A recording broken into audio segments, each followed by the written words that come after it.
நம்ம இப்போ எங்கே போயிட்டுருக்கோம் அப்படின்னா, கொச்சின்லேருந்து எர்ணாகுளம் தான் போயிட்டுருக்கோம். எர்ணாகுளம் ஏன் போறோம் அப்படின்னா, அங்க ஒரு மாதா சர்ச் இருக்கு. வல்லார்பாடம் அப்படிங்கிற ஒரு மாதா சர்ச்சு. சூப்பரான ஒரு சர்ச்சு. நெறைய பேருக்கு தெரியும். நல்ல ஒரு சர்ச்சு.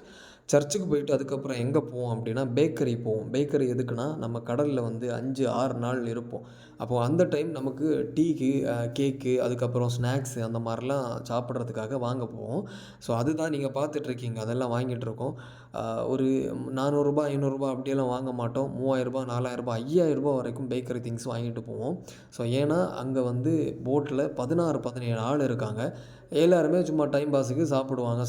ஸ்நாக்ஸ் சாப்பிடுவாங்க, கேக்கு சாப்பிடுவாங்க அந்த மாரி. ஸோ நீங்க இப்போ பார்த்துட்டு இருக்க வீடியோல ஃபுல் அண்ட் ஃபுல் பேக்கரியில கேக் ஐட்டம்ஸு, அதுக்கப்புறம் அந்த ஸ்நாக்ஸு, முறுக்கு, சிப்ஸு அந்த மாரியான திங்ஸ் தான் நாங்க வாங்குவோம். அத பத்தி தான் நான் இந்த வீடியோல காமிச்சுட்டுருக்கேன். ஸோ இந்த மாரியான போட்டுக்கு ரிலேட்டடான எந்த கன்டென்ட்டா இருந்தாலுமே நம்ம யூடியூப்ல வந்துட்டே இருக்கும். ஃபிஷ் வீடியோ எல்லாமே வரும். போட்டிங் வீடியோ எல்லாமே வரும். ஸோ நீங்க மறக்காம நம்ம சேனல சப்ஸ்கிரைப் பண்ணிக்கோங்க. அடுத்தடுத்த அப்டேட் எல்லாம் நல்ல நல்ல வீடியோஸ்லாம் வரும். தேங்க் யூ மக்களே.